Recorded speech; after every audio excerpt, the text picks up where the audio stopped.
আমি ঠিক দুটো পয়েন্ট রাখতে চাইব। সৌগত রায় তিনবারের সাংসদ, আর পাশাপাশি বামফ্রন্টের কিন্তু সুজন চক্রবর্তী রয়েছে। লড়াইটা কি টাফ?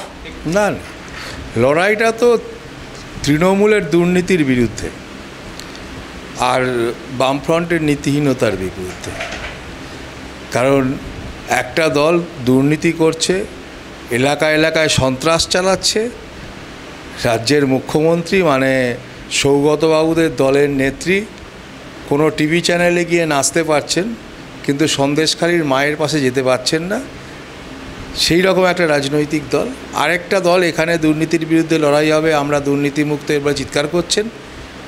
তাদের কেরলের মুখ্যমন্ত্রী দুর্নীতির সঙ্গে যুক্ত আছেন বলে সেখানকার তাদের সহযোগী দল কংগ্রেস বলছে। আর এখানে যখন সুজনবাবুরা লড়াই করছেন দুর্নীতির বিরুদ্ধে, তখন সীতারাম ইয়েচুরি সেই মমতা ব্যানার্জি আর অভিষেক ব্যানার্জিকে নিয়ে গান গাইছেন।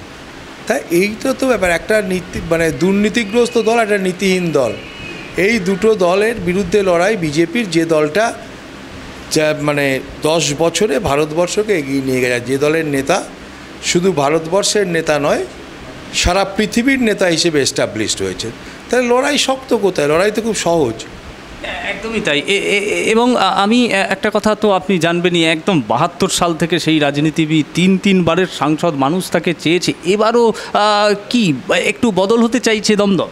দাদা, মানুষ তাকে চেয়েছে তো বটেই, মানুষ চেয়েছে বলেই তো ভোট দিয়েছে, আমরাও তো ভোট দিয়েছিলাম। কিন্তু কি দেখলো দমদমের মানুষ? এখানে বর্তমানের মুখ্যমন্ত্রী তিনি ভিত্তিপ্রস্তর স্থাপন করেছিলেন রেলের স্টেশনের, মেট্রো রেলটা এলো না। একদিনের জন্য পার্লামেন্টে বা দিদিমণির কাছে গিয়ে দমদমের মানুষ দেখলো না যে তার সাংসদ তাকে বলছে রেলটা চাই। কারণ উনি তো দক্ষিণ কলকাতায় থাকেন, ওনার এখানে উত্তর কলকাতার এই দমদমের উন্নয়নটা দরকার নেই, ওনার জায়গা তো উন্নত আছে। উনি তারা ভোট চাইতে এসছেন, কাজু বাদাম খেতে এসছেন, বিরিয়ানি খেতে এসছেন, চলে যাবেন, ওনার দরকার নেই, রাতটা দোকানে কাটবেন, প্রয়োজন নেই। আর এখানে যে আছে, আপনি পানিহাটির বিস্তীর্ণ অঞ্চলে ধরুন, দুটো জল, এখানে একটা জমা জলের সমস্যা, একটা পানীয় জলের সমস্যা। এখানে বারবার কথা দিয়েছেন 24 ঘন্টা জল দেবো, অনেক আওয়াজ তুলেছেন, কিন্তু কিচ্ছু হয়নি। ভাগাড় নিয়ে এখনও অবধি মানে এই আন্দোলন চলছে তো চলছেই, অনেক কথা বলেছেন সৌগতবাবুরা, নির্মলবাবুরা, কিন্তু ভাগাড়ের সমস্যাটা মেটেনি। এখনও মানুষকে রাস্তায় বসতে হচ্ছে, মানুষকে আন্দোলন করতে হচ্ছে। দমদমের বিস্তীর্ণ এলাকায় পানীয় জল জমা যায়, মানে এরা দমদম লোকসভা কেন্দ্রে একটা বিস্তীর্ণ এলাকায়।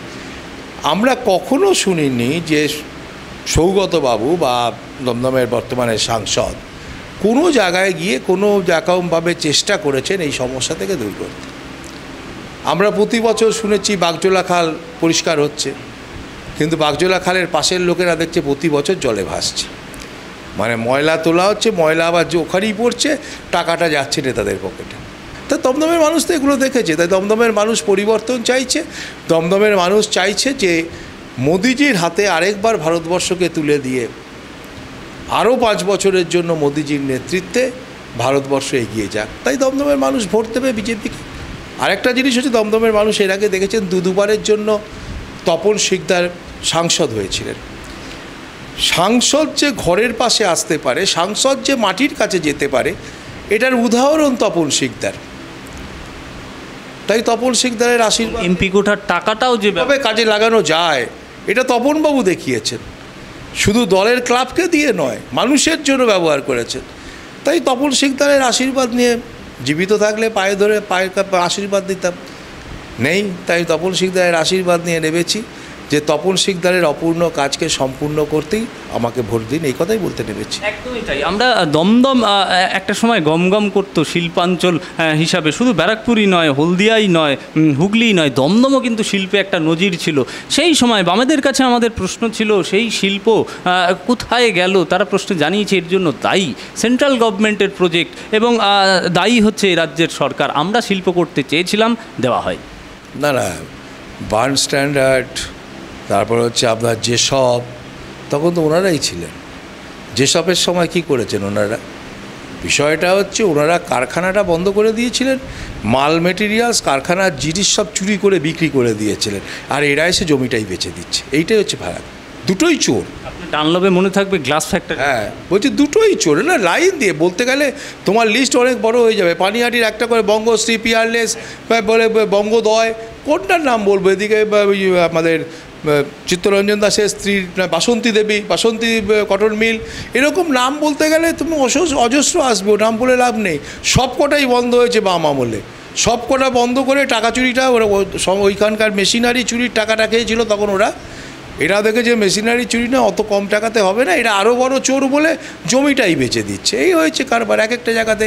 এবং পিয়ারলেসের হাউজিং কমপ্লেক্স তো সিপিএম আমলে হয়েছে। তো ওরা তো চুরি। মমতা ব্যানার্জিকে একটা ব্যাপারে ভীষণভাবে অভিনন্দন জানানো উচিত, যে মমতা ব্যানার্জি, আমরা বলতাম যে মমতা ব্যানার্জি অরিজিনাল কমিউনিস্ট, তিনটা ব্যাপার দেখলাম অরিজিনাল কমিউনিস্টকে যাই না, মমতা ব্যানার্জি অরিজিনাল জ্যোতিবাবুর উত্তরসূরি। যা যা সিপিএম করে গেছে উনি এটাকে আরও বাড়িয়েছেন। চুরিটা শুরু করেছিল সিপিএম, উনি চুরিটাকে একটা শিল্পের মধ্যে পৌঁছে দিয়েছেন। এটার জন্যই যে কারণে সুজন চক্রবর্তী এখানে এসে দাঁড়িয়েছেন, উনি তো ভোট পাওয়ার জন্য বা জেতবার জন্য না, যতটুকু ভোট কাটিয়ে নিয়ে, নামে যতটুকু ভোট কাটিয়ে নিয়ে সৌগতবাবুকে আবার জেতানো যায়। নাহলে যাদবপুরের ভূমিপুত্র, যাদবপুরে তো আবার সহজ লড়া বিয়েতে ছিল, তো উনি তো দাঁড়ালে অনেক সুবিধা করতো, তাড়াননি। কারণ হচ্ছে ওখানে দাঁড়িয়ে লাভ নেই, ওখানে সায়নী জিতু, ওটাই বোধহয় দিদিমণির সাথে কথা হয়েছে, এখানে সৌগত রায়কে জেতাতে এসছেন। এটা যারা কিছু নয়, দমদমের মানুষ এটা বুঝে গেছে। আমি একেবারে আপনার কাছে জানতে চাইব, এই যে শিল্পের কথা হলো, এই যে শিক্ষা স্বাস্থ্য ব্যবস্থা দমদমের যা আপনি বললেন, একেবারে পরিষ্কার করে জানতে চাইছি, মানুষ যদি সমর্থন করে, সেই সুযোগ যদি আপনি পান, এই দমদমের জন্য আপনি শিল্প, কলকারখানা, স্বাস্থ্য ব্যবস্থায় কি কি লক্ষ্যমাত্রা নিয়ে এগোবেন? তাহলে দেখুন, লক্ষ্যমাত্রা পুরোটাই কিছুই করেনি, অনেক কিছু করতে হবে। সবটাই একবারে করে দেবো সেটাও নিশ্চয়ই নয়। আর একটা ব্যাপার, সবটা করে দেওয়া যায় না, কারণ রাজ্য সরকারটাকে পরিবর্তন না করলে এটা হয় না। লোকসভায় আমাকে জেতাচ্ছেন, বিধানসভাটাতেও আমাদের জেতাতে হবে, বিজেপির সরকারটা আনতে হবে, তাহলে পরে এই ডাবল ইঞ্জিন সরকার সত্যিকারের উন্নয়ন ঘটাতে পারবে। একদমই তাই। বামেরা একটা তীব্র কটাক্ষ করে বসেছে, ঠিক শিলভদ্র দত্ত যেই নামটা দমদমে আসার পরেই তারা বলছে একটা তো তৃণমূল সৌগত রায়, আরেকজন নাকি প্রাক্তন তৃণমূল, কী বল? না এগুলো দেখুন, যখন যুক্তি হারিয়ে যায় না, এখন মানুষ গালাগালি দেয় রাস্তায়, একটু জিজ্ঞেস করবে কেন, কি না, যুক্তিটা হারিয়ে যায়। সুজনবাবুর বলার কিছু নেই, সুজনবাবু কি বলবেন? তৃণমূল, প্রাক্তন তৃণমূল তো বলে লাভ নেই। যাহাই তৃণমূল তাহাই, সে ঠিক আছে, ওটা যাহাই তৃণমূল তাহাই তো বিয়ে নয়। কারণ হচ্ছে দলটার নেতার নাম নরেন্দ্র মোদী। এখানে দুর্নীতির বিরুদ্ধে বলে চোরেদের মক্ষীরানী বলেন, ওখানে ওনাদের নেতা সীতারাম ইয়েচুরি দুজনের পাশে বসে গান আমার হাত ধরে তুমি নিয়ে চলো সখা, কারণ ভারতবর্ষে কোথাও জায়গা নেই। তাই এই সব লোকেদের কথাবার্তার উত্তর দিয়ে কী লাভ আছে? ওগুলো কোনো ব্যাপার না। সুজনবাবুর যদি যুক্তি থাকতো, সুজনবাবুর যদি বলার থাকতো, সুজনবাবুর যদি সেই ব্যাপার, আরে 34 বছরের অপশাসন থেকে বাংলার মানুষ সরেছে সুজন চক্রবর্তীদের জন্য। এই মানুষগুলোর জন্যই তো পশ্চিমবাংলার মানুষ এদের হটিয়েছে।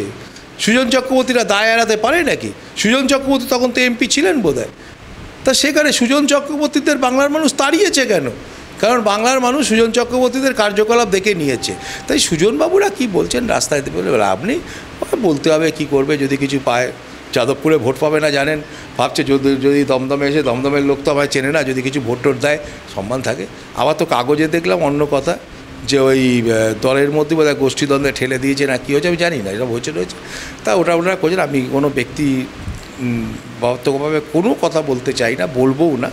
কারণ আমার লড়াইটা দলের সাথে দলের, আমার নীতির সাথে আরেক নীতি। সেখানে আমার বিরুদ্ধে ওনারা ব্যক্তিগত যা খুশি বলুন, আমি কোনোটাই বলতে যাব না।